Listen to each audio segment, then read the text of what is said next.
어쩔 수 없습니다. 뭐 정치 1번지가 종로였는데 이제 용산으로 바뀌어야죠. 왜냐면 네. 대통령이 이제 용산에 계세요. 네.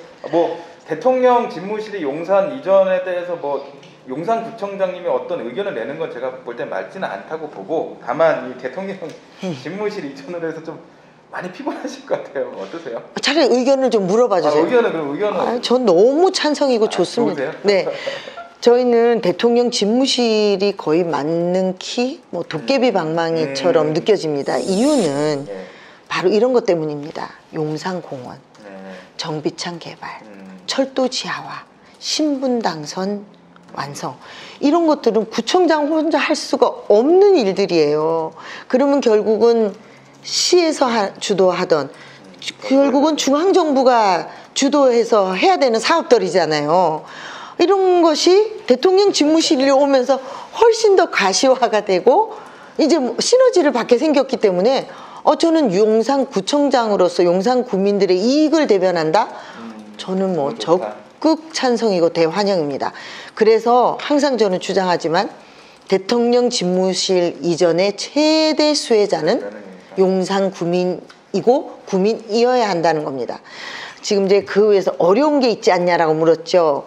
자, 어려운 거는 제가 예측하기를 뭘 했냐면, 처음 예측하신 대로 교통, 그 다음에 소음은 그렇게 크게 걱정하지 않았었어요. 오히려 교통을 더 걱정했었는데 교통은 생각보다 덜해요. 이제 왜냐면 우리 용산구 주민들은 좀 이제 깨달으신 거죠. 어느 요일에 집회 시간이 주로 보통 뭐 4시, 5시 전에 끝나니까 그 시간에는 우회도로를 이제 선택하는 지역을 잘 아니까 좀, 그래서 그렇게 좀 지혜롭게 우회도로도 선택하시고 그 시간을 피한다든지 이런 좀 이제 뭐 방법들이 통하는데, 소음이에요. 소음은 방법이 없어요. 방법이 없죠. 그래서 소음은 옛날에 강화문은 거기가 업무 시설이 많다 보니 주말에 시위를 해도 거의 그 뭐 업무 시설이 비어 있잖아요. 다들 뭐 휴일이니까. 그런데 반대로 삼각지 지역은 보시면 알겠지만 공동주택이 많은 주택지역입니다. 그러다 보니 오히려 주민들은 자기 일터에서 자기 사업장에서 열심히 일을 하시다가 주말에는 쉬어야 되는데, 주말에 시위가 집중되니까 그 가정에서의 어떤 쉼, 자기 뭐 휴식, 뭐 가족 간의 그런 이제 평화로운 어떤 안식처의 역할에서 엄청난 피해를 보는 거죠. 소음 때문에.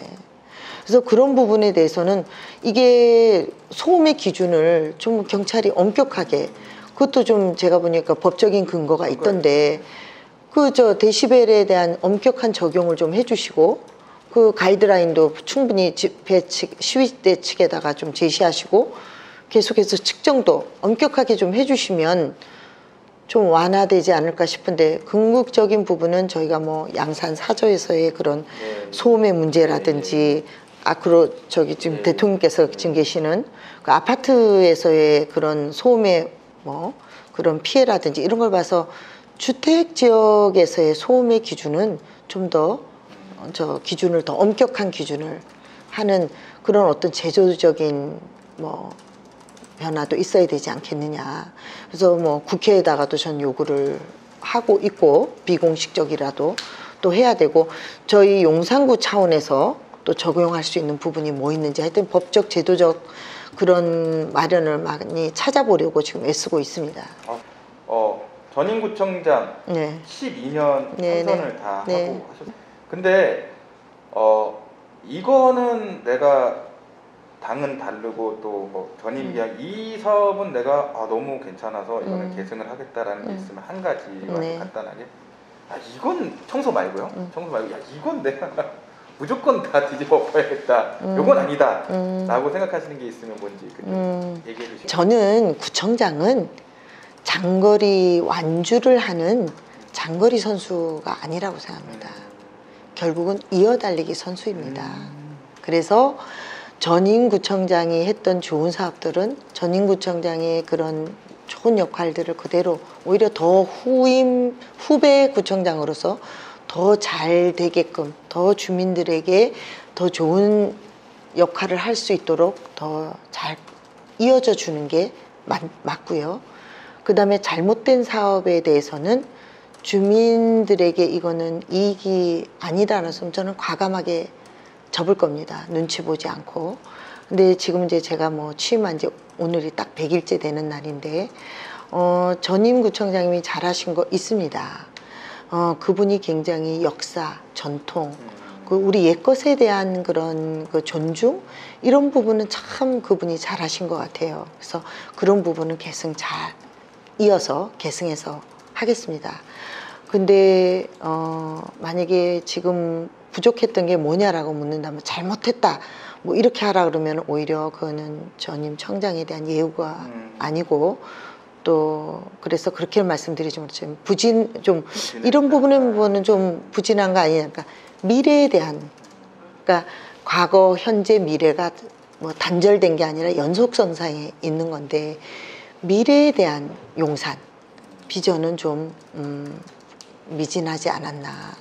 그래서 개발이라든지 이런 주민들의 그런 좀 더 나은 환경에 살고 싶은, 그 행복하고 싶어하는 그 개인의 행복 추구권까지 좀 희생당하지 않았나.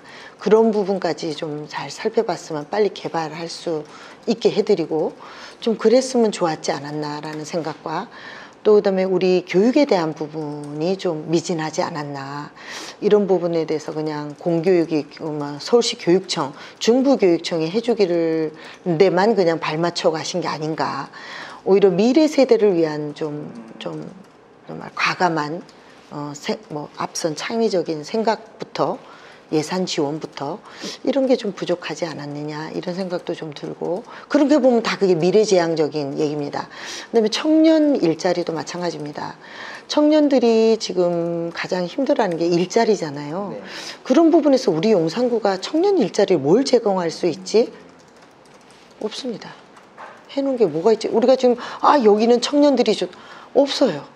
그런 부분에 대해서는 참 뼈아픈 부분입니다. 그래서 그런 부분에 대해서는 제가 뭐 재선을 하고 3선까지 할지 뭐 그건 모르겠지만, 제가 구청장으로 있는 한은 끊임없이 제 머릿속에서 자리 잡고 만들어 가야 될 게 청년 일자리, 그다음에 우리 아이들의 미래에 대한 교육 여건 변화, 뭐 투자, 이런 부분에 대해서는 장기적인 목표를 갖고 좀 제대로 해 놓으려고 합니다. 그래서 그런 부분에 대해서는 좀 전임 구청장님과 저가 다른 부분이 아닐까.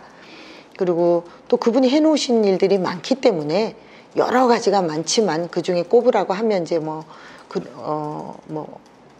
여러 가지 중에도 특히 옛것에 대한, 우리 전통에 대한 존중하는 그런 사업들은 그대로 이어서 잘 계승해 나가겠습니다. 그래서 또다시 제가 뭐 제 후임 청장에게 제가 다시 바톤을 이어줄 때도 마찬가지로 제 선에서 모든 걸 완성한다, 제가 다 하고 나가야 된다, 이 생각에서는 저는 집착하지 않으려고 합니다.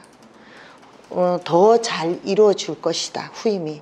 내가 이거를 잘 해놓으면 후임이 더 잘 이 바탕에서 해줄 것이다 라는 좀 장기적인 미래를 바라본 그런 저는 구청장이 좀 되고 싶다, 이러면서는 아마 차별화가 될 거라고 봅니다. 말씀을 너무